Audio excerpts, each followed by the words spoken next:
escaping the realm of darkness. The paranormal guys are on a quest to find the answers to the hard questions of where the normal meets the paranormal and the weird, and where the natural meets the unnatural. So grab your holy water, call your mama, and get ready for the Paranormal Guys podcast. Hello, everyone. This is Neal, and I am one of the hosts of the Paranormal Guys, Graveside Paranormals, the Paranormal Guys, and this is my co-host. What's your name, sir? My name is Steve Leinweber. Yes, you are. Tell your friends, tell your neighbors. Steve Leinweber's in town. That's right. He is doing what he does best. And today's date is July 1st, 2023. This episode here is going to come out on July 6th, which is a Thursday after 12 p.m., hopefully, as long as everything goes right when we try to download stuff into the Spotify, the Anchor FM, the YouTube, and all those fine outlets. Am I correct on that, Steve? You're right. If the Lord is willing and the creek don't rise, we'll get that episode out. We'll get that done. And today's episode is we are going to be talking about near-death experiences with Mr. Dr. Laurence Brock. We did an interview with him. Just so everybody knows, we usually always pre-record all the interviews first before we do the news and the introduction, so that you know what exactly goes on behind the scenes of the Paranormal Guys podcast. And it was very, very interesting, very well articulated in his speaking. It was just really good. Very nice guy. Yeah, he's a doctor. Come on. So, yeah, he speaks a lot better than us. He speaks a lot better than me, damn it. But it is, Steve, we're already 7 months. I don't know if you know how to count but months, but I do sometimes. It is 7 months into the new year. Yeah, that's like a whole different hand. Like there's 5 months, and then I got this one, 2 more, and I got this one. Exactly. They're in month 7. Yeah, check me out, Mama. July 1st. Your little baby boy is smart. I am. You get fireworks over by you? Yeah, it's not gunfire. Yeah, it's a different sound. It's a totally different sound. You can totally distinguish the sounds between fireworks and gunshots. The folks that don't know, or maybe are tuning in for the first time, Neal and I are from the Chicago area.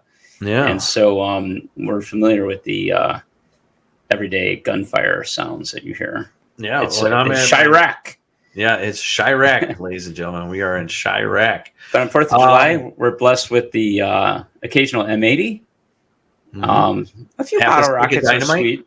Yeah, some dynamite. Yeah. Yeah, so it's kind of a little break from the gunfire.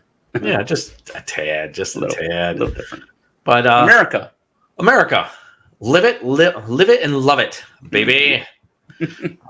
So what are your plans for 4th of July? Are you going anywhere? Are you doing something at home? Are you going to grill, barbecue? What are you going to do? So it's on a Tuesday this year for the 4th of July. I don't like those days. No, it's nice when it's on the weekend, but I love 4th of July.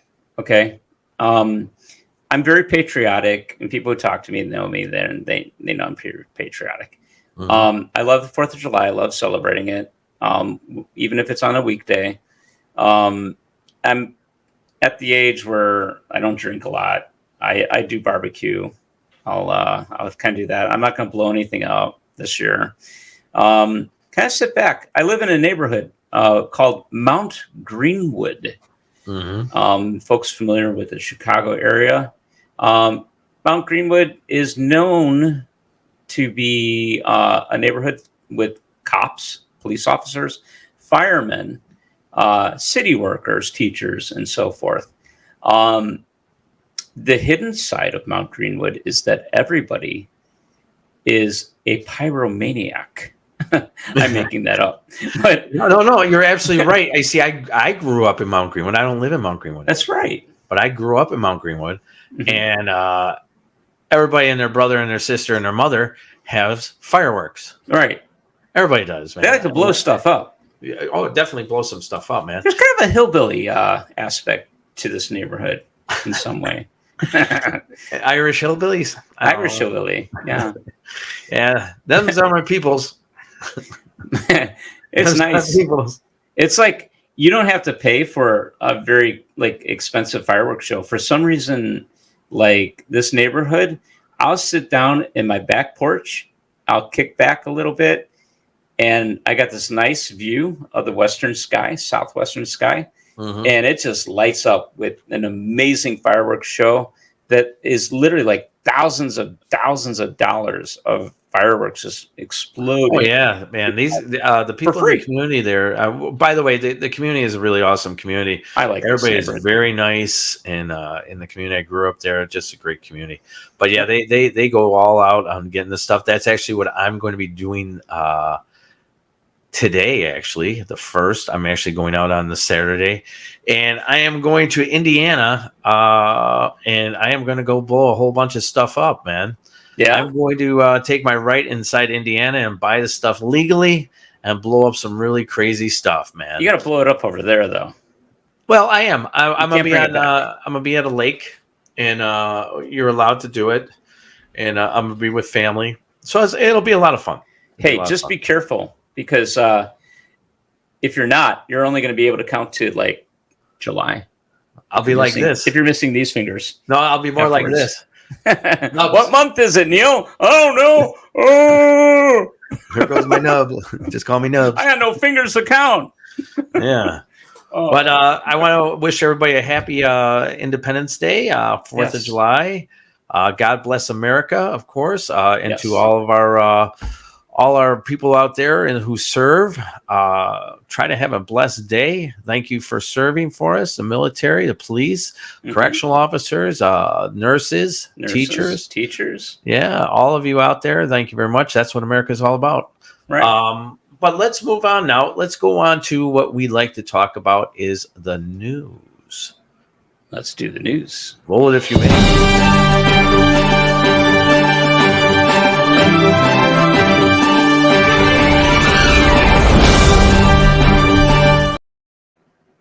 All right, I will do the first news article, young Stephen. This is not Truth or Bushizzy today. No, this is not Truth or Bushizzy. Truth or Bushizzy is something that we do every now and then, just for some giggles. We enjoy doing this. This is real news. This is supposedly, now understand, this is supposedly real news, okay? Okay. You know, there's a lot of people out there who say a lot of things are going on in the world, but we find out that they're full of bushizzy. I'm sorry. Right. All right, so this comes from a Mr. TK Randall from Coast to Coast AM. I love Coast to Coast AM. If ever they want me on their show, I'd be more than happy to come on their show and give you all the great evidence that we can give you, me and Steve. So the dark bone-filled catacombs are more than a lot of people believe they can handle, even for millions of dollars. For millions of dollars, they say. For some, the offer of $10 million prize in exchange for spending the night in the catacombs of Paris might seem like a no-brainer. After all, there are many who relish the opportunity to go down there and explore its labyrinth tunnels, especially those with an interest in history, urban exploration, or paranormal investigation.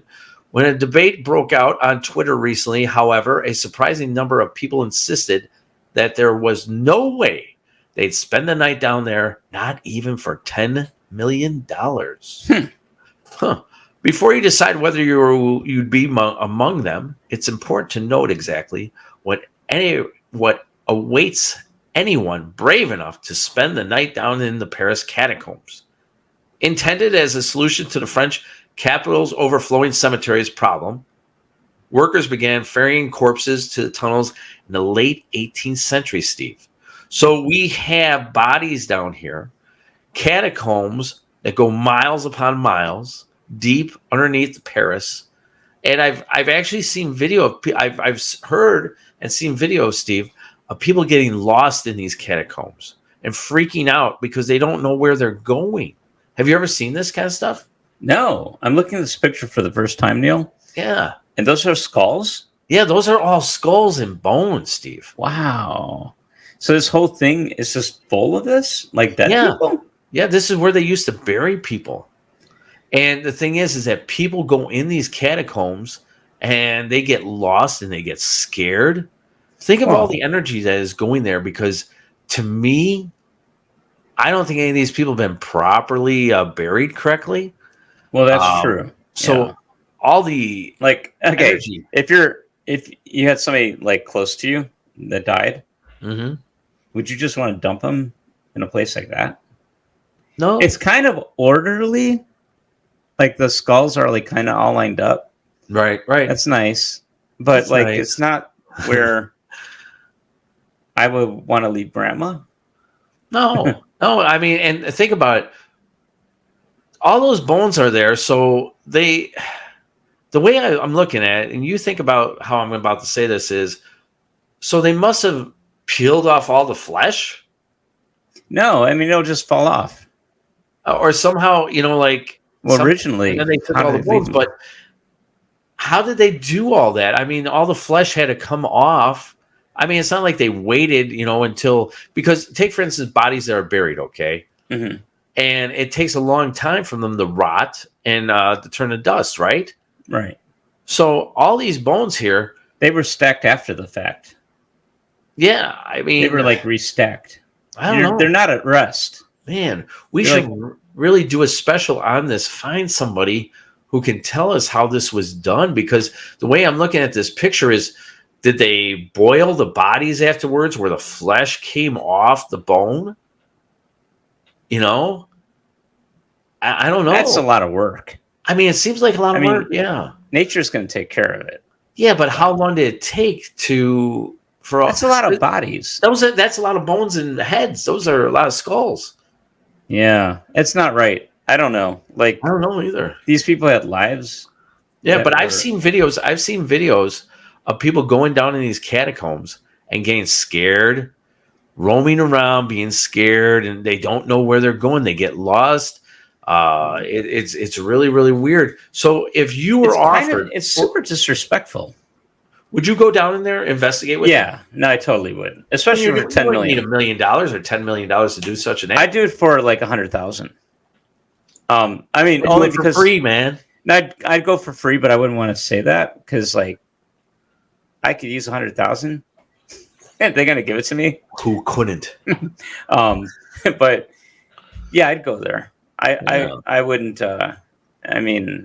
Be afraid to go there. It'll be interesting. But I don't think anybody should go there randomly if they don't know how to protect themselves spiritually, if they are subject to attack, or you know what I mean. There's probably a lot of bad mojo down there. And think about the people down there who are in cults or in a cult, and they're going down there doing bad things. Well, that's what I'm saying. It's it's not just the people who are buried there, but that's going to attract things to be opened that haven't been closed, and I'd be okay in that situation because I know how to not bring something home with me. Right. But yeah, no, it's a messed up place. Yeah. I don't think I'm afraid to go anywhere nowadays. I think we've had enough adventures. Oh, don't ever say you're never afraid. I mean, it's not that I go into places completely afraid, but you just never ever know.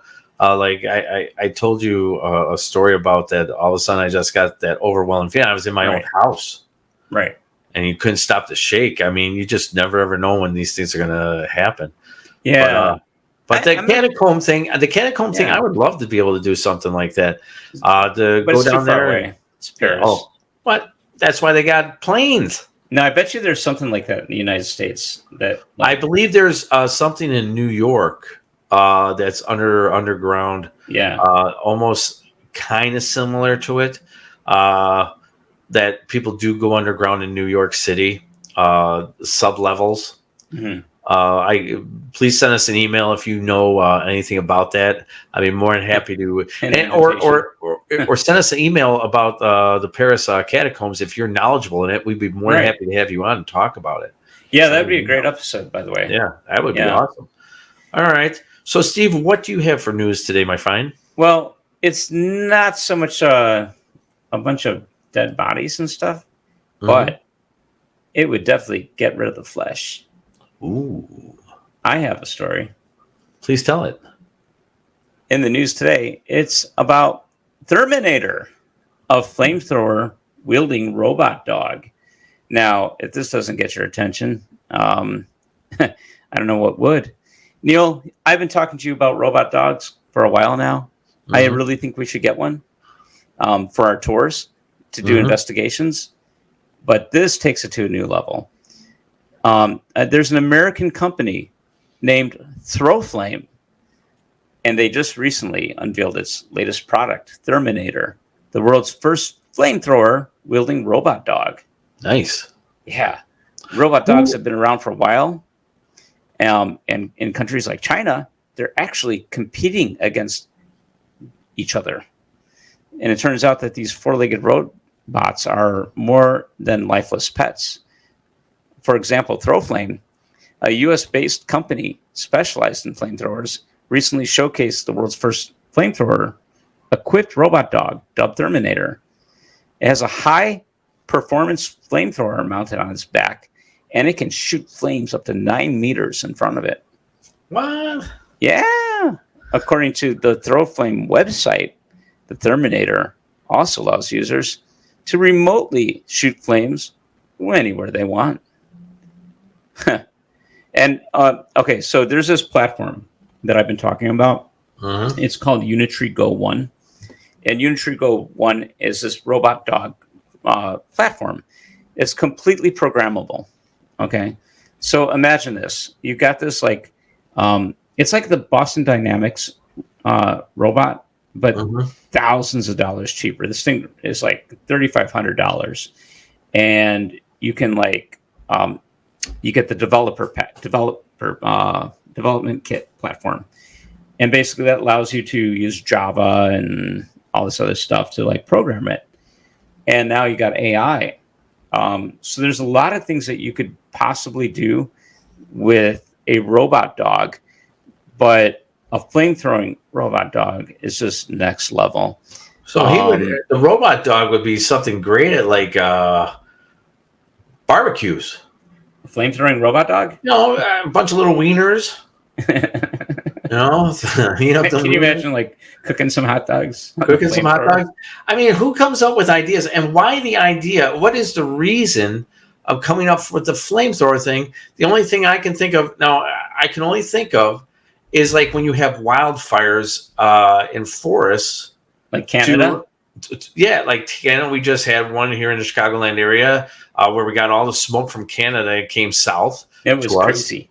Yeah. That they use, what they do is to stop fires, they then start a fire to burn out a fire. Right.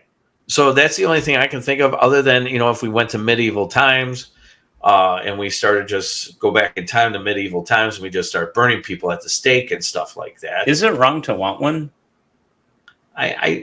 Well, it would actually be pretty awesome on 4th of July. Yeah. Throw that in. Can you imagine that? Yeah, I don't know. That would be neat. A flamethrower is kind of intense, but yeah, I want one. All right. Well, I don't know why. Yeah, please don't get that. I live in Mount Greenwood. Maybe that's why it's rubbing off on me, and I'm getting that pyro. What if we also got a robot dog that has a water hose? There you go. And that would be something for fires. Yeah. Where like if all of a sudden you can attach hoses to the dogs, where like the dogs are able to run into the fire, and it hooks up just fine, where they can take at least 100 feet of hose, 300 feet of hose, and run into fires and this and that. Now that would be an idea to use those robot dogs for. But you know how we built like the Anahata, and we have like our own custom tech that we use on ghost hunts?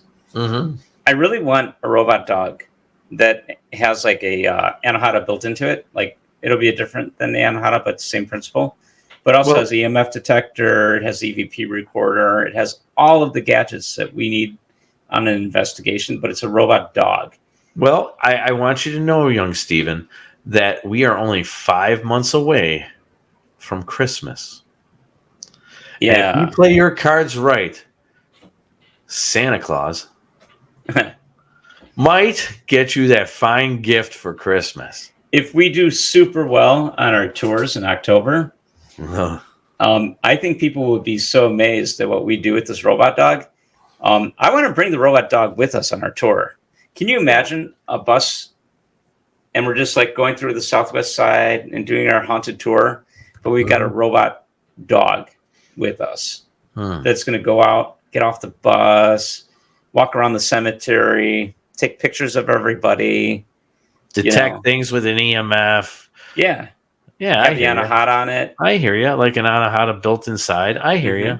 It would be an interesting idea. So, the many things that they're using from this robot dog thing, and flamethrower too. Yeah, you actually came up with the idea before they came up with a flamethrower about this dog.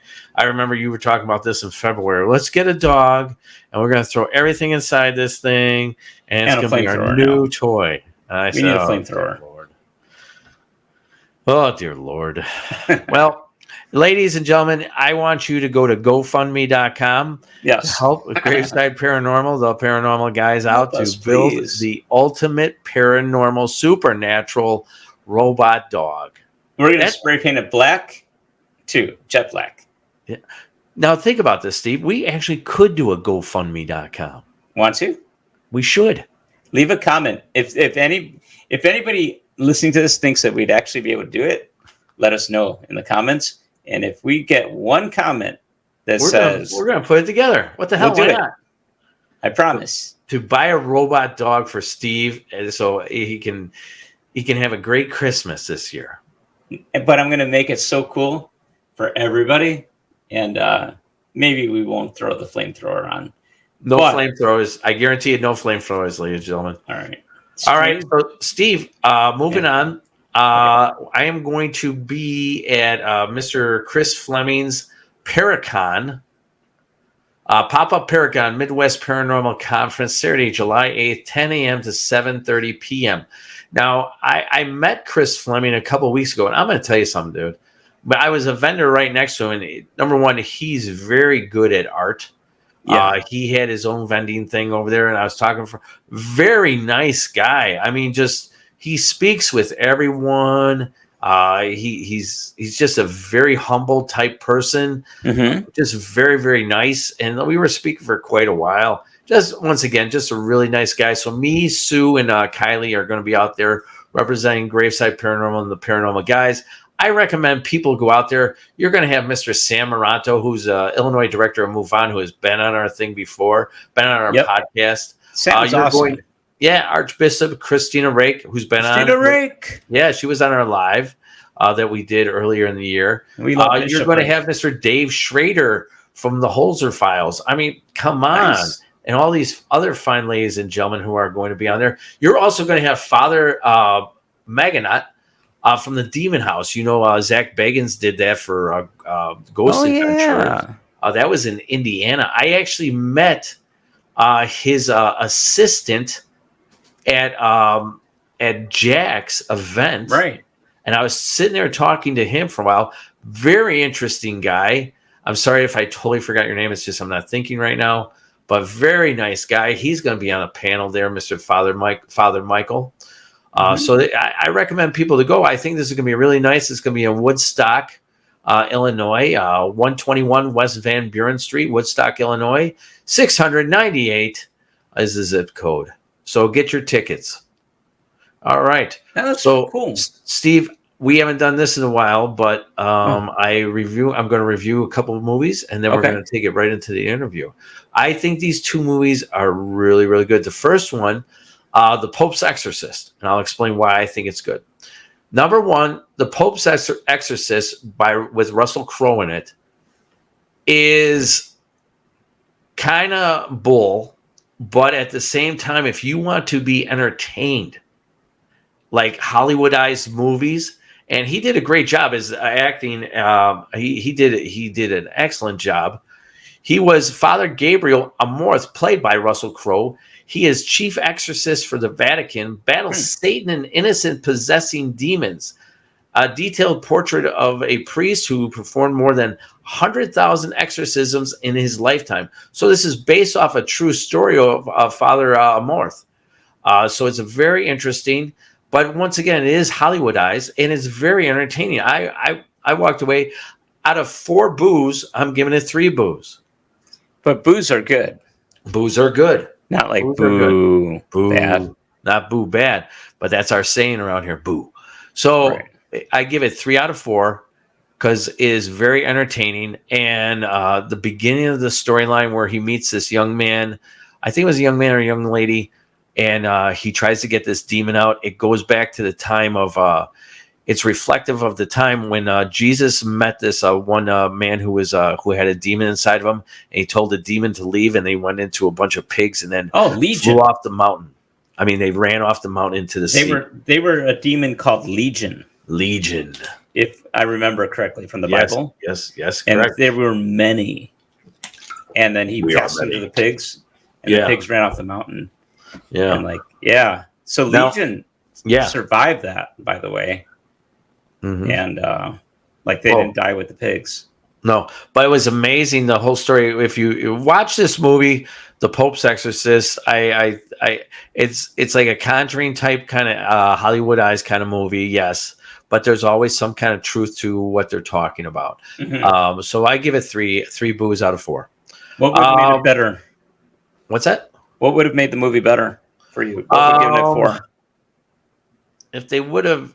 What would have made it actually was better? It just too... It's just something... It kind of made it a little unbelievable. It was too fantastic? Too fantastic, yes. It was too fantastic. Whereas certain things that you notice... Just now, understand, I don't do exorcisms, but I've listened to people who do them, and it's a Hollywoodized movie, okay? Let's just put it that way. It's a Hollywoodized movie, meaning it's here to entertain you. So in that, it did. It brought forth the thunder and entertained me.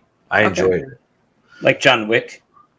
I haven't seen John Wick 4 yet, but it's on my... Gotta watch it. Watch it this weekend. Oh, you liked it, huh? I liked it. It's not supernatural, but it's John Wick. Oh, it's pretty cool. Come on. It's cool. All right, so next movie. Now, this movie here, ladies and gentlemen, is called Nefarious. So this movie, Nefarious, on the day of his scheduled execution, a convicted serial killer tells a psychiatrist that he's a demon who can possess his body, the psychiatrist's body. As the evaluation ends, he also tells the doctor he will soon commit 3 murders on his own. So in the beginning of this movie, the original psychiatrist, and I'm not trying to give it away, I shouldn't even say it.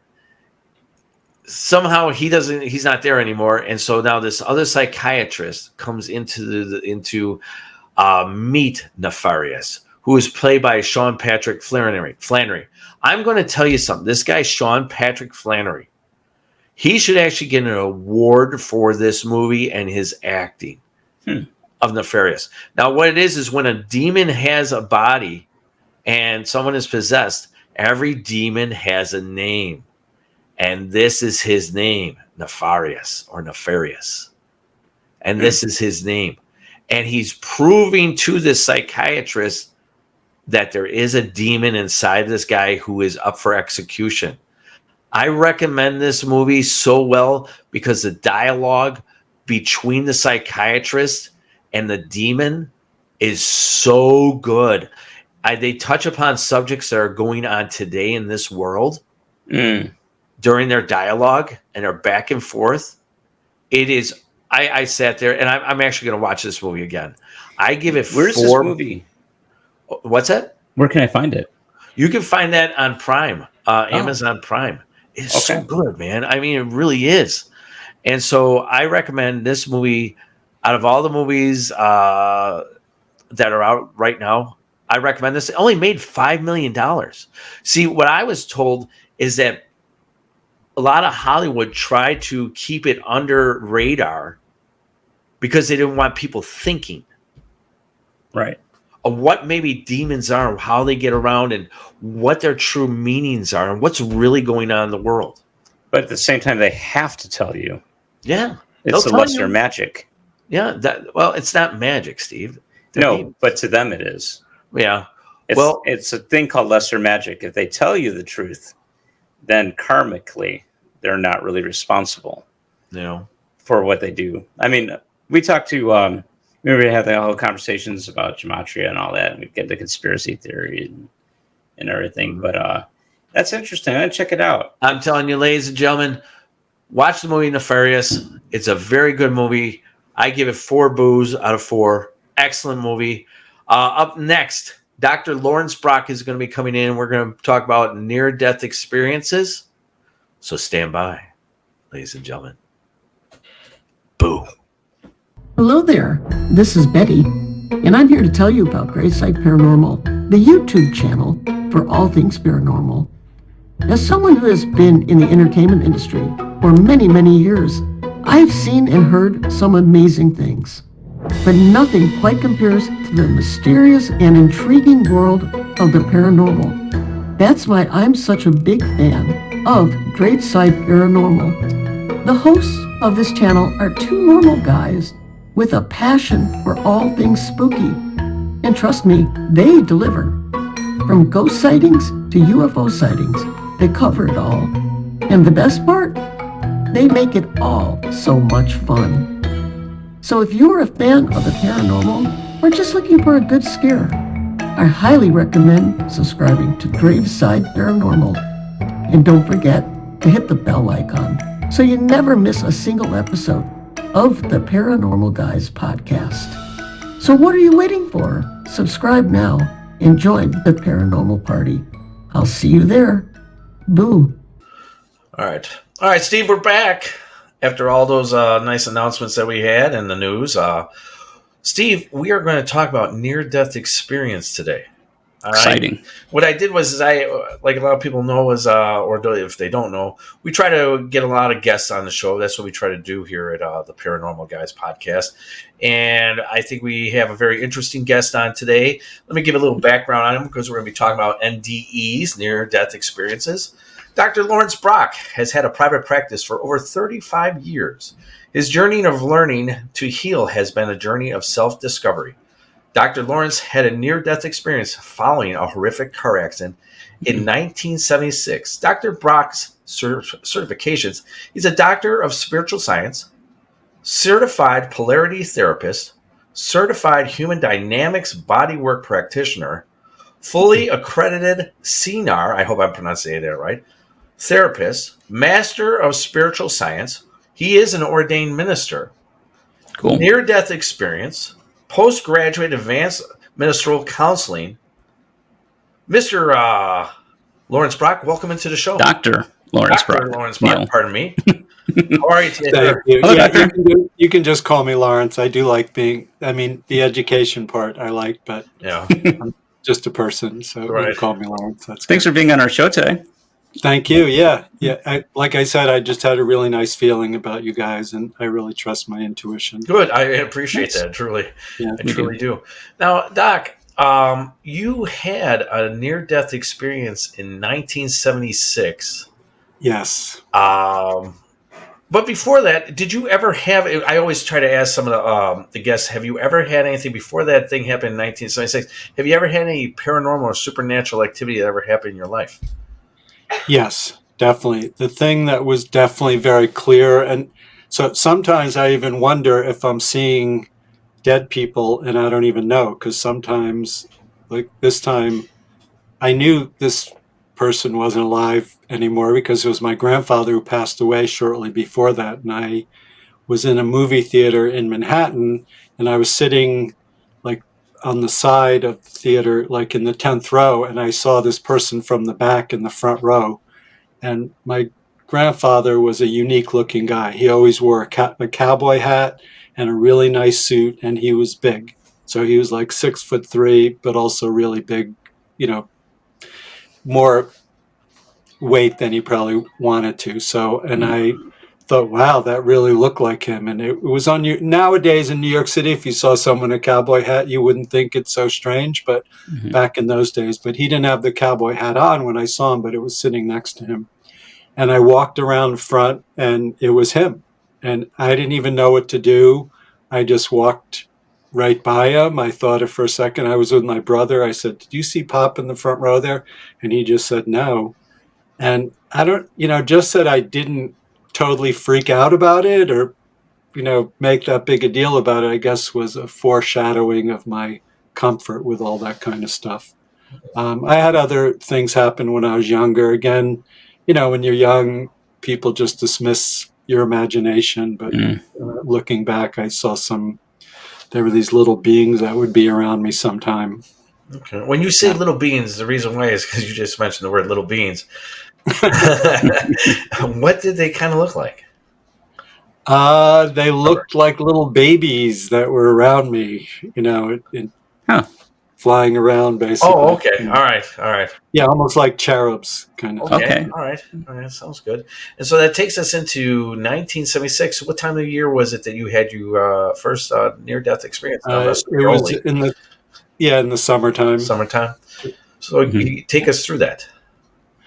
Well, I had been living in Colorado in the United States, and I came back to the Northeast with my roommate, who also his family lived in Westchester, New York, and we drove back to visit the family and everything. And when I wonder even how we found out about it, but we found out there was a party. This was before cell phones, before internet, and everything was talking on the phone. And so we went to this party.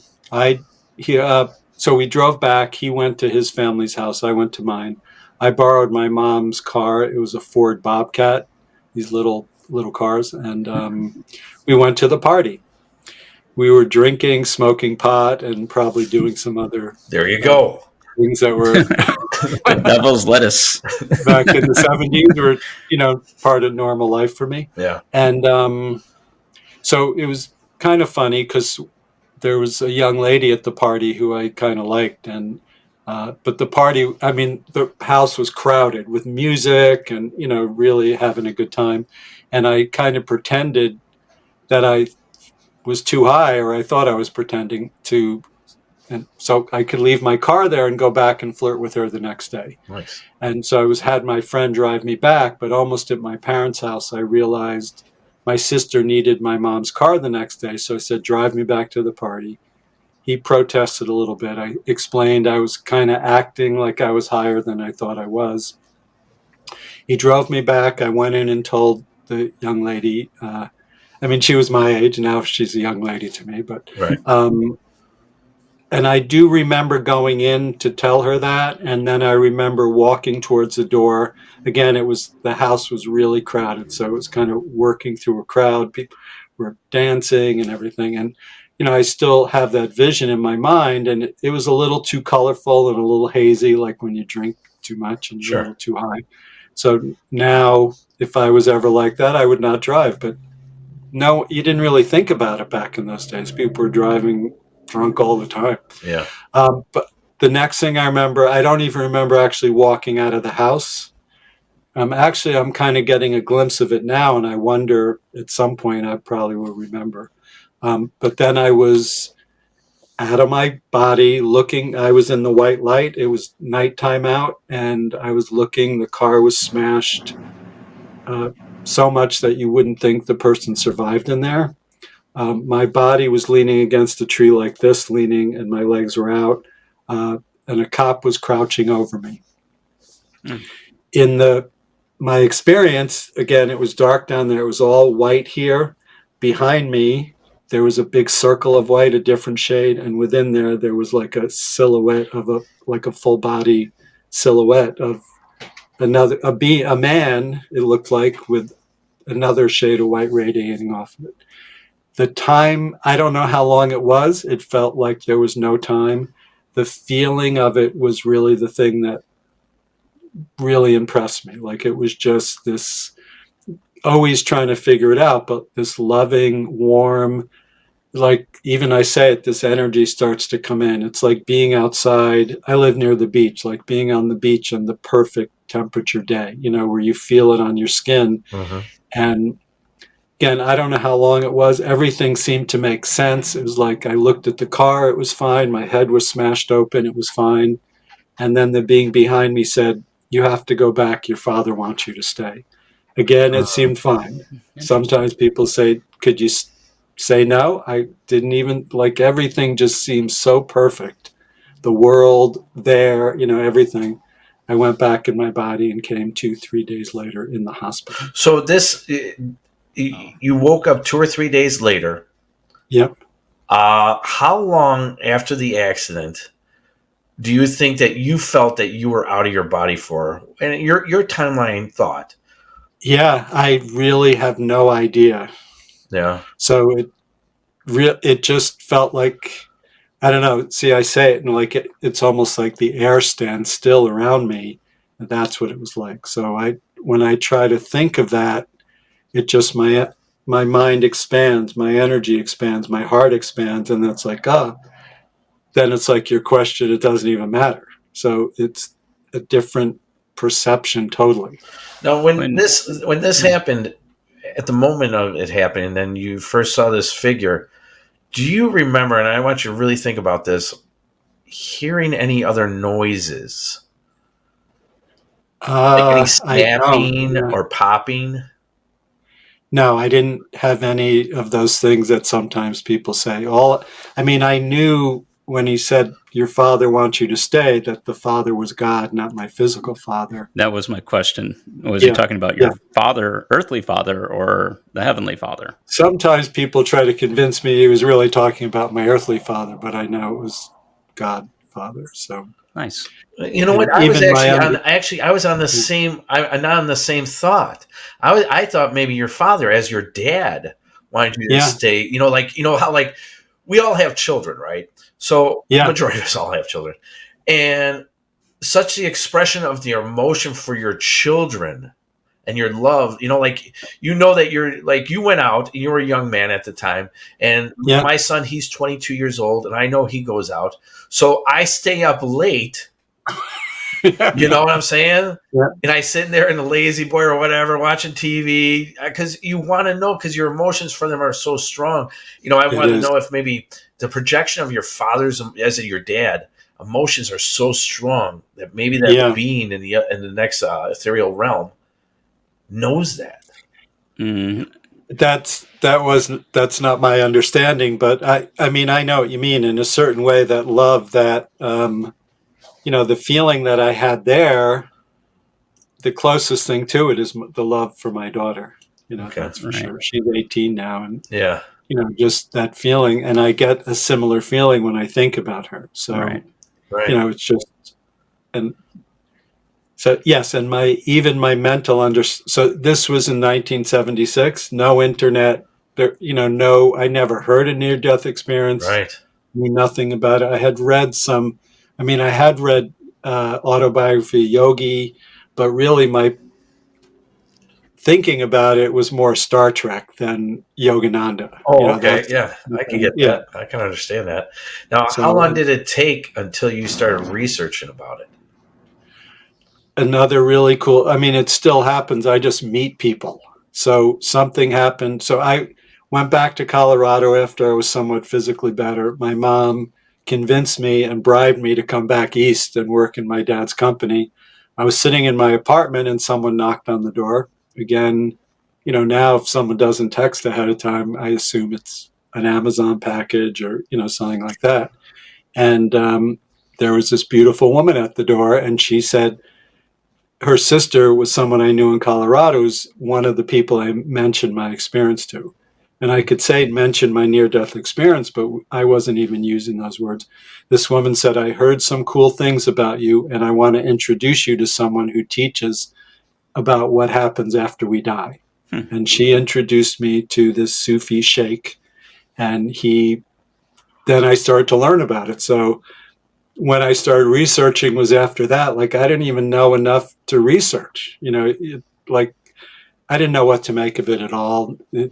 Anytime I had some friends that I mentioned it to that were no longer my friends. They just thought it was totally crazy. Now, I'm sorry. Steve's going to ask a question in a second, but I was just curious. What's a Sufi sheikh? Sufis are the the metaphysical branch of the Islamic religion. Oh, okay. All right. Gotcha. Okay. So he was a teacher, an Islamic teacher and the Sufis they're different sects of that also. And he was of the Mevlevi dervishes, and they follow the teachings of Jalaluddin Rumi.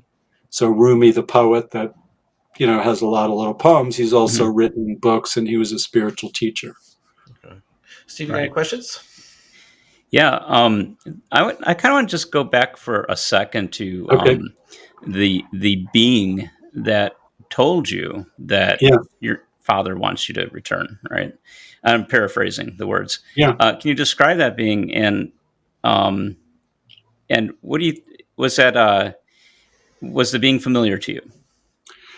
The being was not familiar to me. So one thing is, the being was behind me, and I was looking this way. Okay. And it never crossed my mind. A couple of years ago, someone said, "So you could see behind you." I wouldn't even put it that way. I just kind of knew what was there, like a discernment, or it just was a totally white, no features or anything. Okay. The Sufi sheikh, I was born in a Jewish family. This is an Islamic teacher. Right away, he started to talk to me about Mary and Jesus. Okay. And when he did, he talked about Mary's openness to God, of letting in the Christ energy. And I said, that described what I felt. Okay.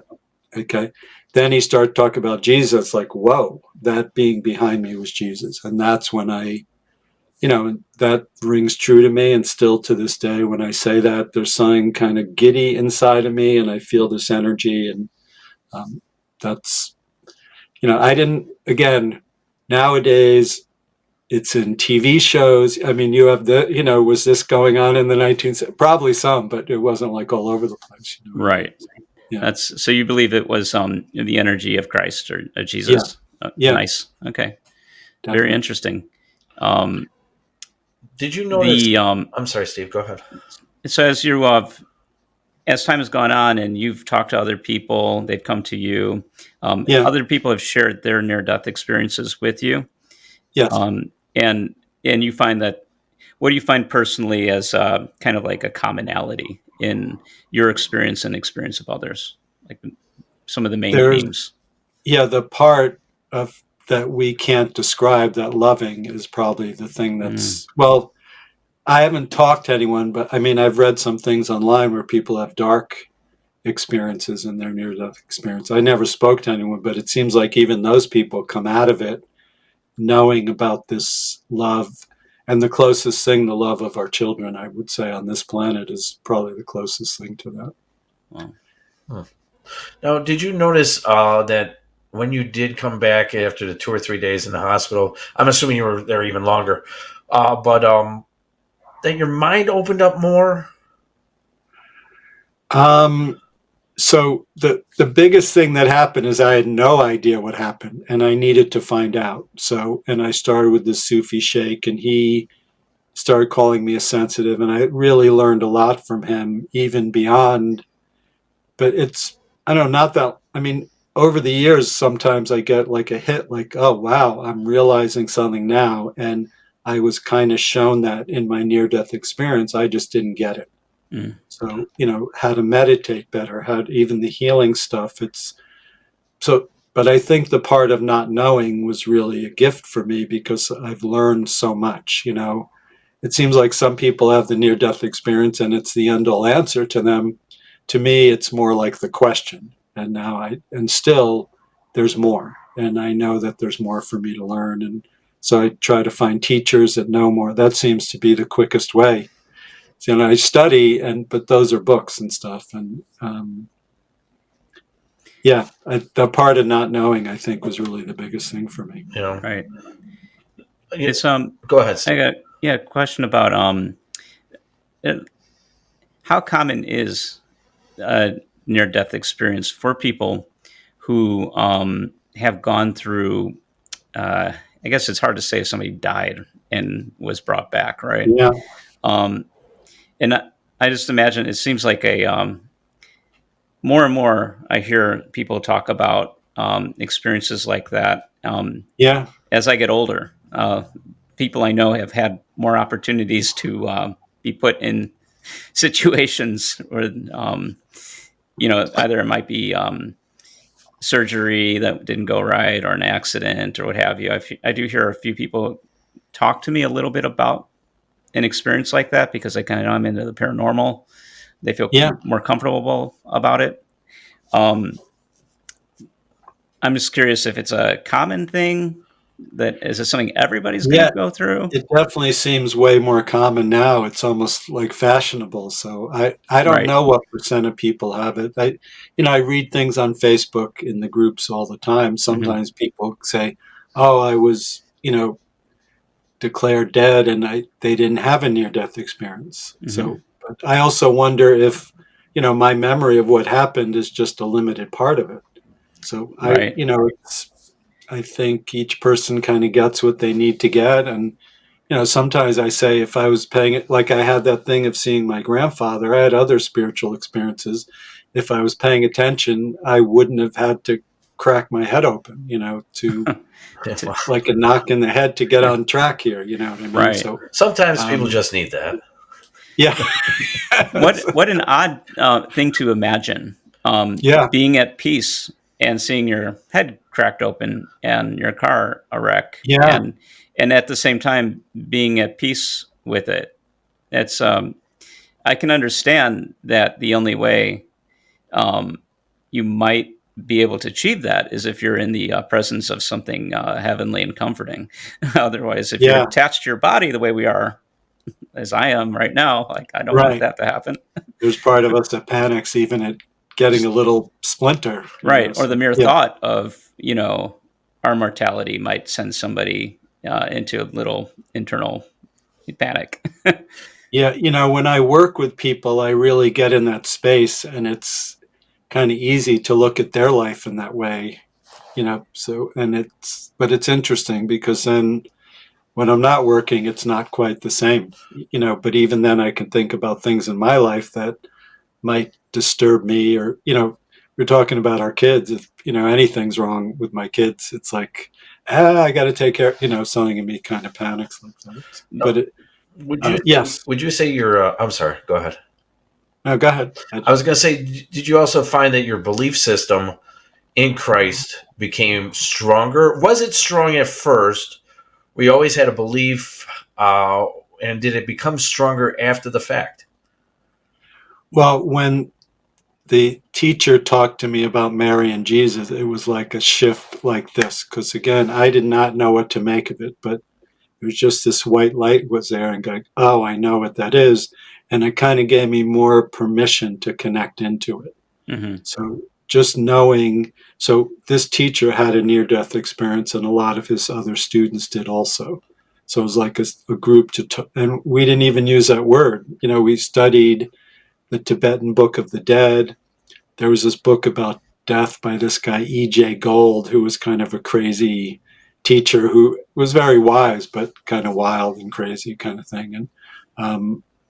And it just, when he talked about that, it just really opened up, and I really became very dedicated at that point. Oh, good. So did you just know at that point? I'm sorry, Steve, go ahead. I was curious, did you just know when he told you, when he mentioned Mary and Jesus, it's just a knowing that took over you, or? Yes, it was this thing that clicked in, and it was like, oh, wow, it just made sense. And it almost gave me permission to look there again, because before that, I don't know, I didn't even feel okay talking to anyone about it, Mm-hmm. Do you ever notice that you have residual dreams about it? Not that I remembered, no. No. Even to this day, you never sometimes get that feeling when you get into a deep sleep of that day, or that feeling of the spirit that you saw. Well, the feeling, yes. And during meditation, during my work, I've learned and studied a lot, and to be able to do that. So, but that's an interesting idea, to even try to go back and remember more. Sometimes I wish I could remember more of what happened, because it seemed like the change in me was way bigger than the experience that I remember. Have you ever tried astral? Have you ever tried astral projection by doing meditation? Well, the meditation I do, it's called soul travel, so it's a little different, but it's traveling at a different level than astral. Okay. And what do you do? But some people are probably soul traveling, and they think it's astral projection also. And when you do that, are you using some kind of vibrations, a humming to help you through? A chanting, yeah. Okay. So the HU chant, HU.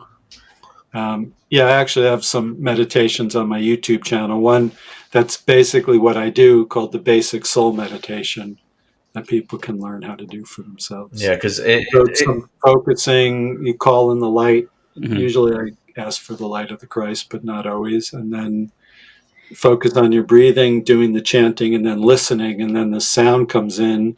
Sometimes it's like a buzzing. Sometimes it's just more like a sound. And you listen to that sound, and it kind of pulls you into the spirit. Okay. Do you find that having... Go ahead, Steve. No, I do have a question. Do you find that having that experience, that comforting presence and feeling, having had that experience, are you able to return to that feeling, having had experienced it? Have you just been able to sometimes return to it? I don't know how better way to ask. Yeah. So I learned a lot from teachers after. Okay. There's a part of like direct transmission from the teachers that is really quite profound. Yes. And then I can do that with other people to some degree now. So there's that. And when you're saying, did you just? Yes, I work very hard to do that. And so sometimes my meditation, my mind won't shut up. I mean, that's all there is to it. Mm-hmm. And then sometimes what happens is my mind won't shut up and the sound starts to come in anyway. Mm-hmm. And then it reminds me, I can let that in. And this buzzing feeling gets all over my body. Okay. Sometimes when I can quiet my mind, there's the sound and you kind of listen into the sound and then it kind of lifts and it's just happening now. Mm-hmm. So I'm kind of used to doing it when I'm talking on the computer because that's how I work. Mm-hmm. And then it connects me into this energy and it's like all this information comes in. Mm-hmm. Sometimes it's knowing things about people. Sometimes, like right now, it just looks like these math equations that are being calculated there. And I'm not sure what that means. But I know I really like math and it kind of makes sense to me because it seems like it's the only thing that there's a definite answer to. Everything else in the world there's opinions about. So kind of like a safe space for you there. I guess so. Yeah. But there's something going on where it calculates and it does seem like it's helping people heal when I see that, like lining up things inside of them. Also. Do a lot of people, do they contact you because they want to tell their story? And if they do, what would you say is one of the most significant stories that has ever been told to you? Well, most people come to me because they want to feel better, either emotionally, mentally, or spiritually, but physically also. But yeah, I mean, I see some interesting things. This one woman that came to me, and it was interesting. She didn't tell me that. I mean, she told me some of the troubles in her family, and I just saw there was a lot of witchcraft, negative witchcraft energy around her and her family. And I thought that was very interesting, and I thought it was pretty cool that she had the wherewithal to come to someone like me without even knowing that part of it. She just had an attraction when she saw me, on YouTube. So,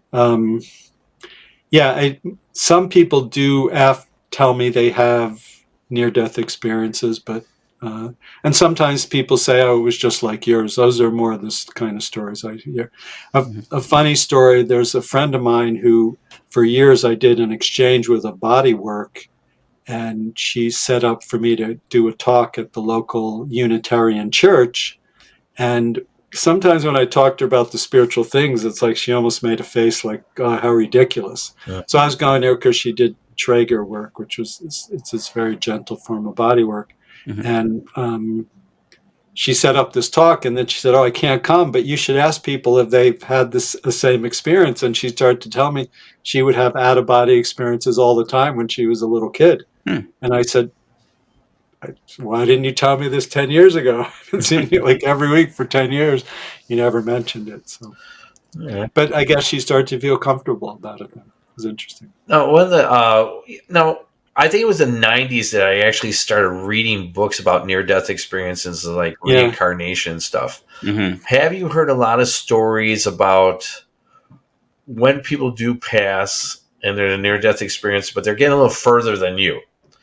Yeah. And one of them is a story about it's not that you're looking for God to forgive you. You have to find forgiveness in yourself, and you look into a pond or in a fountain, and it's a reflection onto the life that you led. Have you heard this story before?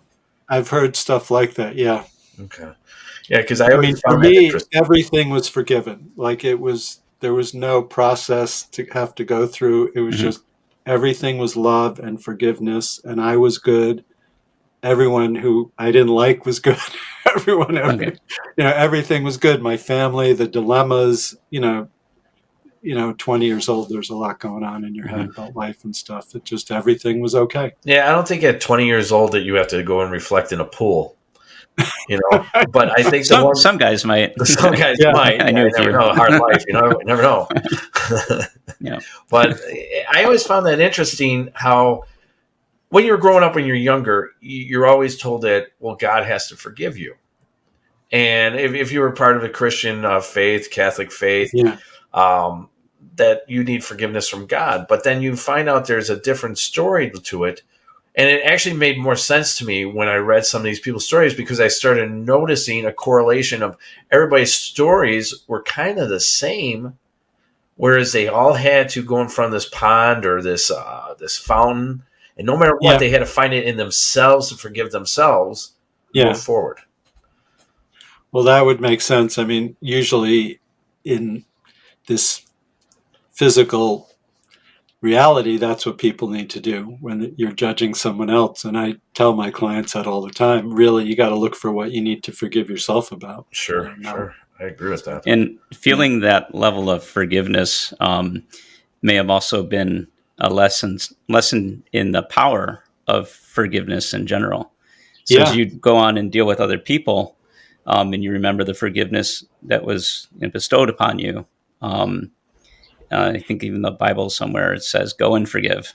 Right. I mean, Jesus was all about forgiving, and, it even when you're saying bestowing upon, it was just like here, and then everything was okay. Okay. Nothing had to be done. Even saying I knew everything, that like there would be a need to know. And, so it's so hard to describe. It's almost like it's like breathing. You don't really think about breathing very much, or, something that's just part of who you are that you don't really think about. Just like everything is good. And there's this thing in your heart that is, so when I'm working, I can see that in people right away. It's like, oh, and then I can see, well, this is in the way of them knowing that. And then how do you get them to know that? And within there's usually healing on so many different levels. That's what it is. Was there an actual, and it might be, I'm sure you reviewed the experience so many times, right? Yeah. And you've heard other people talk about it. But having your own experience with it, it's going to sound like an odd question, but were you able to actually think, or was it all an observation while you were in that state? Like, did you have the thinking facilities, or were you just observing? That's a good question. It's more like just knowing and being a part of it. It definitely was not like observing, and it wasn't quite like thinking. Okay, interesting. And when Jesus said, you have to go back, your Father wants you to say, it was just like, well, of course. And even of course is too much, because it just, it's just think of something that you just know that is so true, you don't even think of it. You know what I mean? So that's what it was like. And even I say that and my heart starts to expand, and part of me is almost like could get to tears, and it's just so beautiful and so wonderful that it is. And everyone says this, and that's part of the description. There's no way to put it into words, and people go, I know. And, Neal mentioned his kids right away. That's what it's like. Like, you love them so much, you can't even explain it, and even to them, I say to my daughter, think of the thing you love the most in the world and then multiply it times 1,000,000. Then you might have some idea how much I love you, and that's kind of what might have some idea. Yeah. Well, that's very good. Well, you know what, Dr. Laurence, this is at this time where we're going to do a little thing called Into the Shadows with Shao. Cool.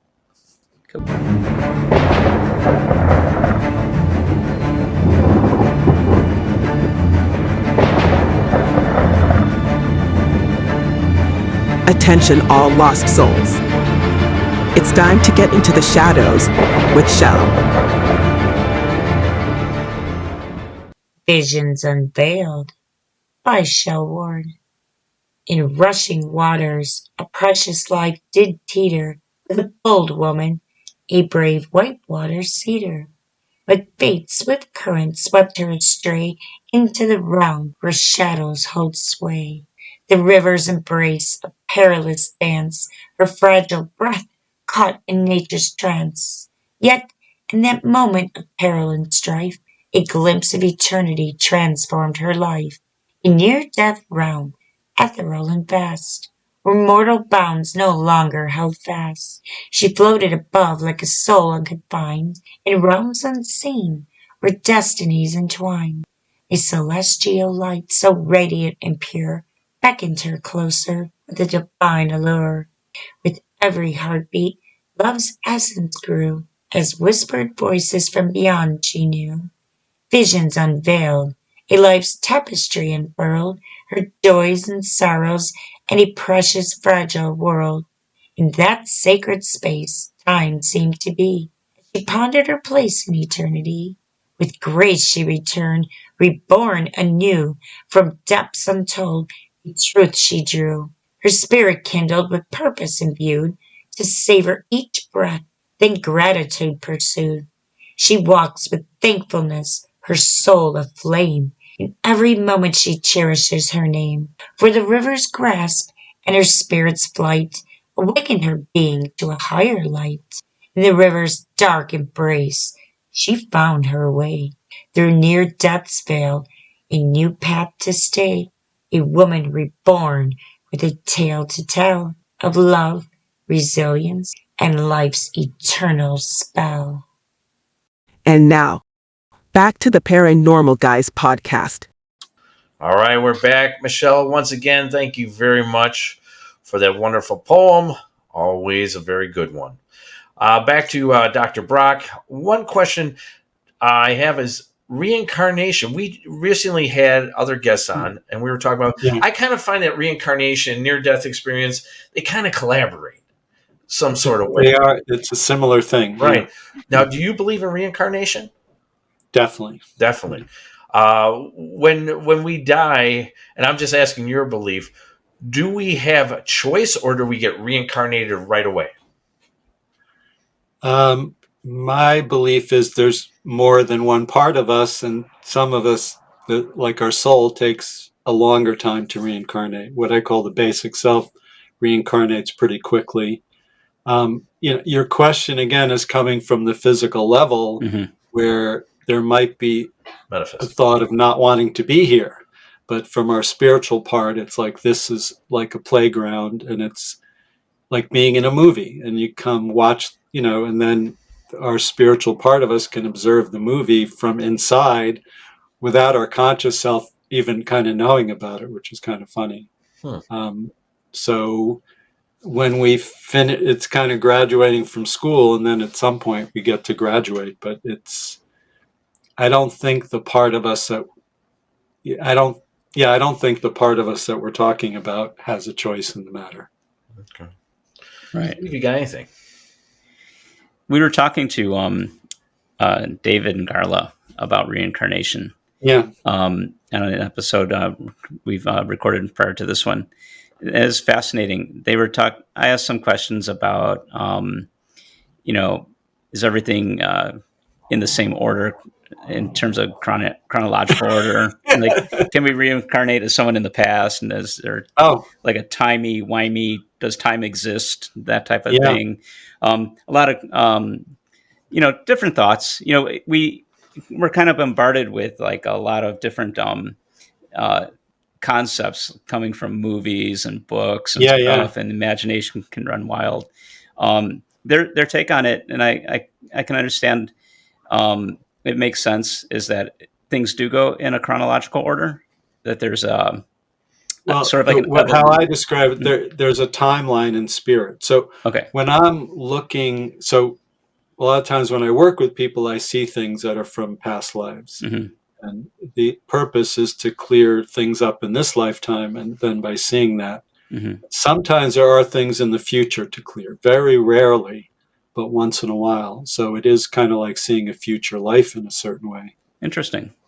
But again, there's no way to prove any of this. I just get a feeling about it and see what I see. And when the person gets, especially if it's a physical thing and they get better, there is no denying it. Someone feeling better, it could just be hearing a silly story makes them feel better. But I've just had so many experiences where what I do really helps people sometimes make more money, lose weight, fix relationships or leave relationships. I see this line and there are all these things along it. And I call them past lives, but even when I say it doesn't matter. If it moves something inside of you and heals the person, that's what matters to me. Okay. What about lost souls or earthbound spirits? Yeah, like we come across, and let me explain, is that in the things that we do, I've come across certain hauntings. I'm going to bring up a thing called the country house. Okay. Oh, country house. We had it where we got a call to go out to a place called the Country House Restaurant some years ago. And in that same neighborhood, there was a airplane crash not too far from where this country house is at. And what we had was what we believe is other spirits from this airplane going to this country house. And what we try to do is, and I sometimes reach out to people like yourself for a better understanding of things, because once again, we're the paranormal guys. We just want to learn. We're not experts. No. And so, what is the best way when I find lost souls to get them to go towards the light or move on to that next realm? My experience, what works is to introduce them, use your imagination to introduce them to a saint. Okay. So really Jesus is the first one to try, or it could be from the religion the person was born into. They might not believe that, but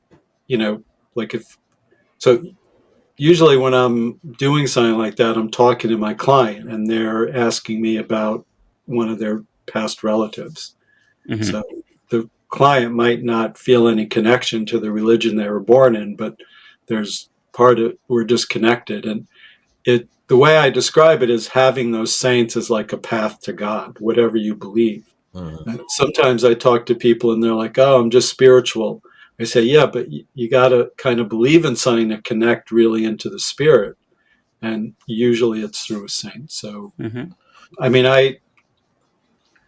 so where I live is there are ferries from here that go to, South Street Seaport. And so in this area, a lot of people passed away at 9/11. So that was something that caused a lot of spirits to be around that, like out of nowhere, weren't really prepared to transition on. Right. Yeah. But sometimes it happens and sometimes it is just, and the thing is you can just go down a list and try. If you guess the wrong one, it doesn't really matter. But when you find the right saint, so it could be Jesus, Abraham, Moses, Muhammad, and, Buddha, all these things, and you just check with that. For me, I just feel this thing lifting, and I see things in my mind. Again, there's no way to prove what it is, but I've learned to trust what I see. Yeah, I need to know a better, like we did something like that at the country house where I asked them to feel a light around them for any loved ones who are beyond the light, to help them along. And to go to Jesus, they're the ones that loved ones can help, but use the profound names. Use the profound names. Yes, yeah. And you have to have a belief system in what you're saying. You can't just say the words, correct? No, you don't have to have a belief system. No? Okay. Sometimes it just clicks with the words, and sometimes people come to me, they don't believe in what I do at all, and they get better. So it's not that. And don't. And, you're in a field where you can, why don't you kind of assume that you believe it and assume that it's real? It's not going to hurt anybody, and it just helps you step into the energy a little bit more, and it helps. And then I had someone come to me about actually their son. And it was kind of cool because the son was in a very high place. And he was a very loving, I didn't know him, but, from her and the friend who referred her to me, he was in a, he lived a good life. He died in a tractor accident on a farm. Just everyone liked him, didn't do any religious or spiritual stuff, but he had a life not too far in the past where he was like an Indian, Sikh. And so he came in a very high place to experience kind of a humble life, which was kind of interesting. So now it goes the other way sometimes too, where sometimes people are lost, but sometimes their people are higher than you think from how they live their life. Now, like in life, we all have choice, and do right or wrong or whatever you got to do. In death, we also have a choice to stay where we want to stay. And how does, at least that's what I believe, because we've come across, like I said, earthbound spirits. They have choice to stay for whatever reason. How do they then want to get to that moment when they can move over? Do they just have to just say, now it's my time? What I've seen is different things. So sometimes people ask me about their past loved ones, and the person is they're almost not even aware that they passed away. Mm-hmm. And they're like someone who would be like a hard worker. They're just doing the thing they were doing here. Mm-hmm. And it is kind of like sending some light to them to remind them. There's, again, our spiritual part. You can compare it to when your kids are real young and you're looking them and they're doing something, and sometimes they're doing things they don't even know what it is, and they're just mimicking other things they've seen. And from that place of pure loving, that's what our spiritual part looks like. So, okay. I think the thing you just explained, the person would have to have a certain spiritual awareness. Mm-hmm. So my experience is I don't see people in a lower place. When they have the awareness, they could go higher. Uh-huh. But I see people get stuck in all sorts of different levels on the way. And it just sometimes, it's kind of like praying for them and then holding that energy there and asking for the saint in the way that I said. And then, I mean, some of it could be from my near-death experience. I can just see this glorious thing in people, whether they're physically alive or not. And then it's like, oh, then that glorious thing is what God is. And that's in everyone. And there's a connection there. Okay. Steve, you got anything? Yeah, my mind is like racing with ideas and thoughts about this. Yeah. And have you ever tried going back to that point where you had the energy around you, this loving space, and try to use that energy in a session with somebody? Radiate that's what I kind of do all the time. Yeah. Okay, that's kind of what I was getting. That's so. I end up holding my hands like this a lot, so I start to feel a lot of energy in my body. Yeah, I don't think it comes through me to them, but it is because I work with people all over the world. It's like they're right there, mm-hmm. and this energy comes in for them. So, mm-hmm. That's amazing. It's very. It's the coolest thing in the world. I'm thinking like it had to happen to you in a sense to to be able to do this, right? I wasn't paying attention, so boom. Now, actually, Steve has a very interesting story, Laurence. So I was going to tell you. I think you're going to enjoy this story. Right. Okay. So I did learn that. So there's so many details to this story. So I'm learning to tell it a little quicker, and then I'll let other people dig in instead of giving all the facts at once. So it was October 31st, 1999. I had a dream. I was flying over the ocean, and I saw an airplane coming down from the sky. So I went up to it, got into the cabin, and one guy was pushing down on the craft inside the cabin, and the other guy's like, "What are you doing?" and trying to pull up on it. I kind of zoomed back out from my dream. Very realistic, by the way. I can feel and smell the ocean and everything. It's like I was there. And then the plane just kind of stops in the middle of hitting the water, and a lot of weird stuff. But to summarize it, I went into the cabin. Nobody was there. I came out. I looked up in the sky, and there were like 200 people or so around one guy. And the guy looked at me, and I heard in my voice very loud, "What is he doing here?" or "You don't belong here." Yeah. And then this hand comes and reaches out from where he is. It's like crazy. I can't explain how that is even possible. But like it was like an invisible hand, but it was real. And it pulled me from my back out. I heard a bunch of cellophane. Like I woke up with an asthma attack, splitting migraine, and told my wife everything that happened. Airplane crash, guy pushing down, guy pulling up, man in or a circle of people around. I didn't belong there, and I got kicked out of whatever that was. And she thought that, that's kind of crazy. Later on, about 11 o'clock in the morning, it was like November 1st, next day. And my wife screams. I'm like sleeping. I have like some kind of like massive like hangover migraine from that dream. Wow. And she, about 11 o'clock, turns the TV on. She's like, "Steve!" I'm like, "What?" I thought something was going on in the house. And she goes, "No, there was a plane crash last night. It was the Egypt Air Flight 990. And I knew somebody on board that crash. And later on, the black box was found. And there was one guy pushing down and the other guy pulling up. And the guy turned off the engine, too." Crazy stuff. Cool. So a lot of coincidences in this experience. And we were talking to the reincarnation folks the other day, and they said, it sounds to me like you had something called a shared near-death experience where you were somehow, like, maybe because of a past life, maybe because of a relationship with the person on board. That you shared their death experience. And they don't know why I would do that or why that would happen in this life. Connection there. Yeah. And when you say that, I know it sounds, my life's all about that stuff. So I love that story. So it doesn't seem weird to me at all. The piece that got me kind of thinking about this a little bit more was with the reincarnation aspect. I never really thought about it until they mentioned it. It was 2 years later that my daughter was born. And I'm like, wow.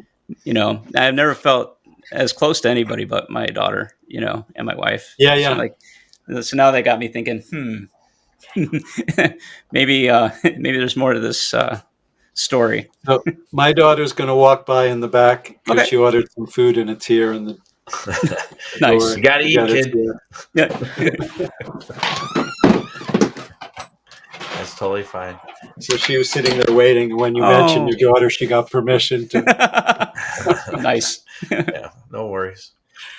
Yeah. So it's not. Yeah, there's so many different kinds of connections, and usually, anything and anybody in your life that's important to you, there's something from another lifetime that connects you.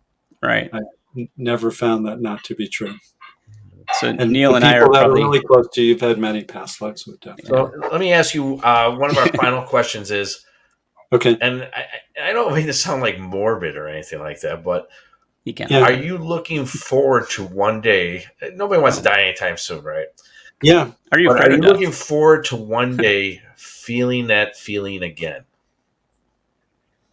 Yes. So I'm not afraid of being dead. I'm definitely not looking forward to dying. Unless I just go to sleep and wake up in that other realm. But so I get to experience that a lot. Like I said, when I'm working, it kind of clicks in like that. I do meditate every day. Journal writing is really helpful too to get. And there are other spiritual exercises I do that are, to me, it's just being connecting to God and that love. And, that's what I dedicate my life to. And I definitely don't do it perfect, and I don't think anyone can, because we're here in the physical world to work through our karma. So it's kind of designed that we can't get around that. Yeah, that's the same thing with the other people in reincarnation talked about was karma. One thing I want to mention, I do house clearing. So the things you're talking about in houses, they're definitely there. There are definitely things that there's all sorts of different types of And I just say general spiritual beings because some of them are very negative, some are very positive. When you say you can do house clearings, can you do it over like the internet? Yes. You can't. Well, I don't do it over the internet. I usually, when I do it, so first what I'll do is spend a certain amount of time just doing what I can do, and then I'll check a little bit each day for a number of days after to see if something comes up. Okay. Mm-hmm. I definitely want to talk. One time, my sister's a realtor. One time she asked me, and I was always saying to her, you got to hook me up with your clients because she has a lot of wealthy clients. And she kind of believes in what I do, but so one day at a family dinner, she said, can you do a house clearing? I go, yeah. So she said, I have 2 houses. And then she said, do you need the address? I said, I don't really need the address. You just need to tell me something about the house. It doesn't. And then, but when she gave me the address of the first house, this purple light just went whoosh, and the clearing was done right away. I didn't do anything that I was aware of. Wow. And then the cool thing was she got an offer for the house the next day. She didn't tell me this, and I didn't find out for quite a while. They've been trying to sell this house for years, and it didn't sell. And all of a sudden I did that. The other house took a little more work, and then I just couldn't quite get what it was. And I said, I need to go there and look at it.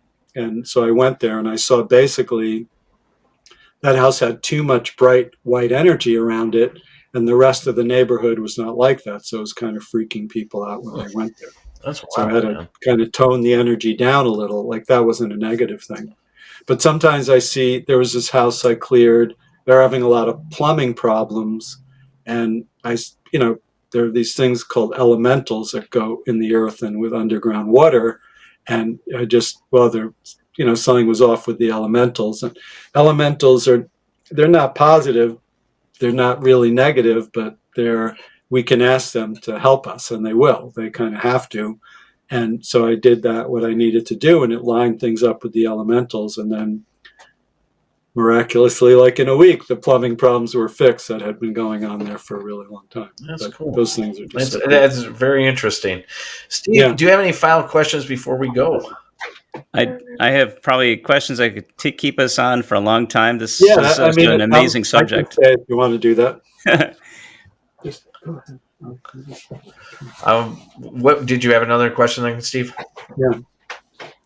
What about negative near-death experiences? Like a lot of people are talking about positive stuff happening to them, and like, do bad people have bad death experiences? Like, would Jeffrey Dahmer, or Hitler have not this loving? Hitler, those two people are unique things. Like there's not many people that are really bad in the world, but those two, Hitler, there's some, but very few. So I don't, the ones that I've heard about, they do come out of it with some positive shift in their life. Maybe they just needed a wake-up call more than I needed than seeing my head cracked open, So, right. Yeah. That Steve actually brings up a good point. Like I was explaining to, and everybody has their own thoughts on things. It's just that I don't believe, like we'll say like a Jeffrey Dahmer or a John Wayne Gacy, I don't believe it's that easy where you can move on to the next ethereal realm because of the things that you did. That's my personal opinion. Yeah. I believe that there are consequences to the actions that you take. Like one of the things Carla was talking about, and I respect her answer, but she said, well, what happens if someone in a past life was doing that to him? So maybe it's some kind of, I don't know if he was payback. I don't know if I'm using the word correctly, payback, but I just believe there's consequences to your actions. And I'm a big believer in that. Yeah, I believe in that. It's, again, we're trying to think about something that's unthinkable. So sure. Some of the people you're mentioning, like I said, the negative powers come in and really take over that person. Yeah. So that's the thing. And there might be not little. Even them.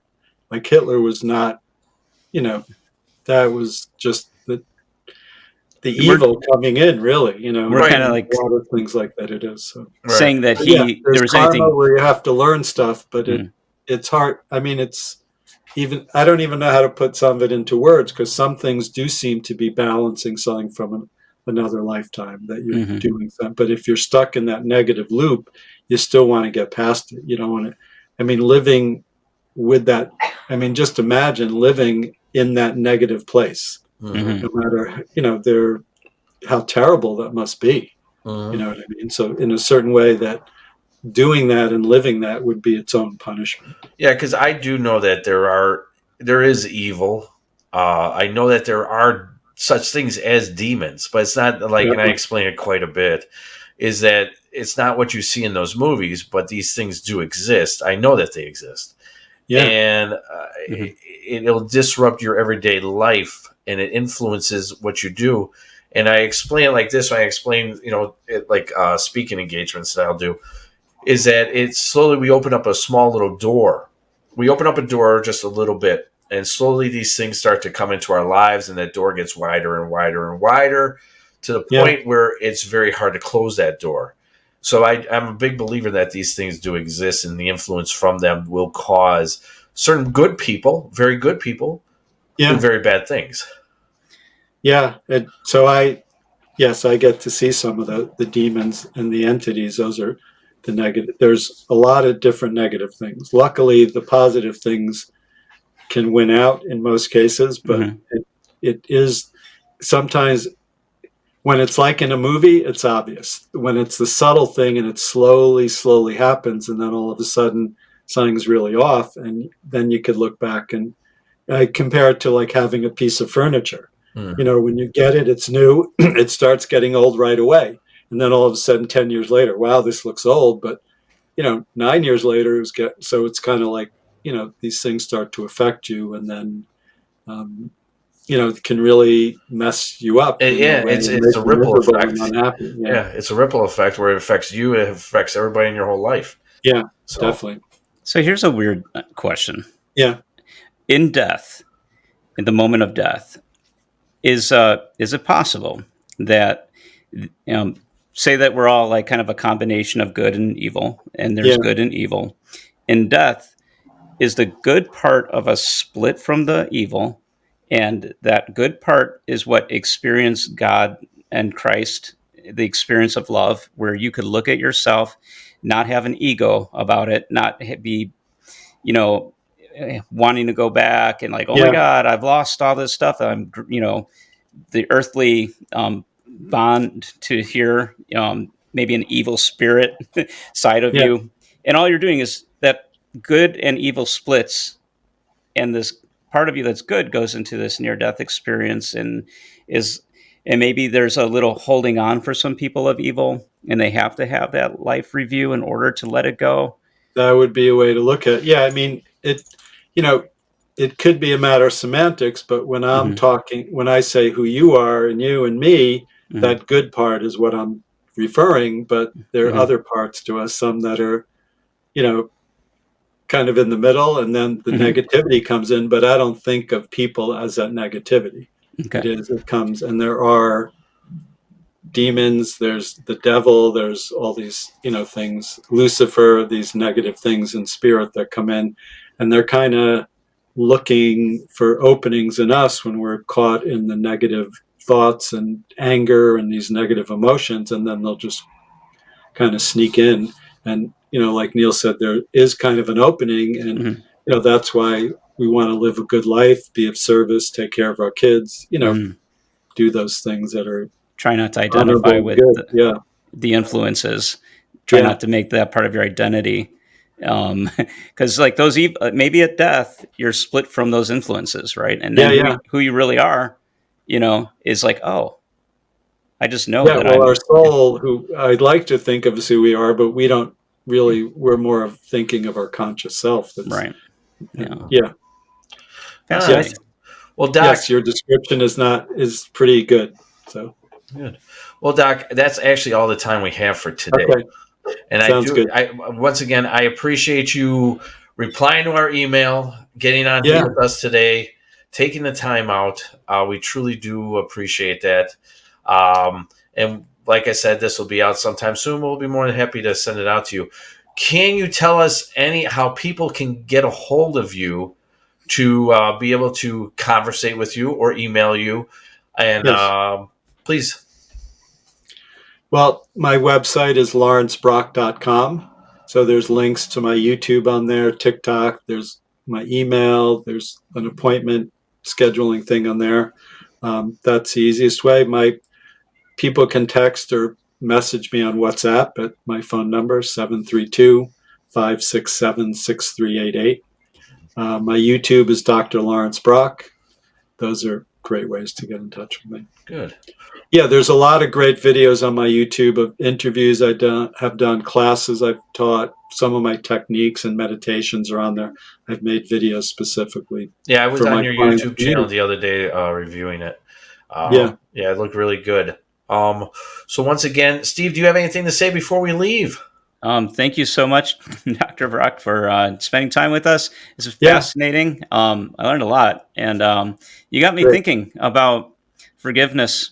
And maybe we don't have to die to, experience what awaits for us. Maybe we can have that. Yeah, I'm in the middle of a forgiveness thing myself, where there's some people I'm having trouble forgiving. And I read this thing about, even when you have trouble forgiving, it's like, so one of the things that Jesus Christ brought in is the forgiveness. And just to think of it in that way, like, there is like a higher power that can forgive beyond what we can forgive. Mm-hmm. And when you can start like, oh man, I just need to let it go.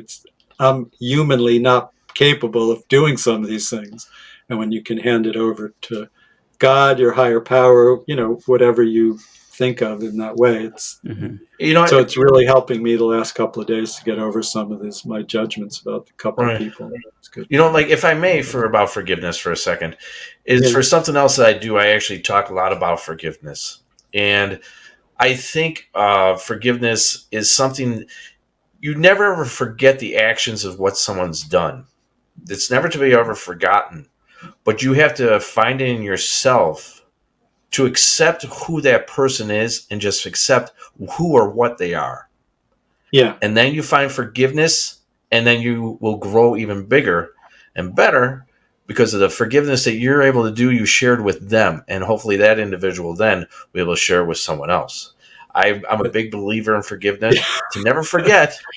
I mean, part of me doesn't want to forgive people because then it's like letting them off the hook, but no, you tell them, you go, I won't forget, and it'll never be forgotten, but I forgive you because it only helps me to help you. Right. But also you want to truly, forgive them for your own sake, not just lip service. Right. Yeah. And you have to honestly reflect, have you forgiven them? And what is forgiveness? It's kind of looking at who came here with an instruction manual, right. who came here with a list of karma they needed to deal with. We can't help it. Like most people can't help being, who they are, what they did. It's out of their control in some cases. We've done things. We've. I'm laughing because I work with people. I can see this so easily, but with people are kind of close. So when you're dealing it with yourself, and this is just a thought, I feel like I just want to say it because I identify so much with your story about the being behind you, right? And the love and the forgiveness. Let that shine in, feel that, experience forgiveness for not forgiving.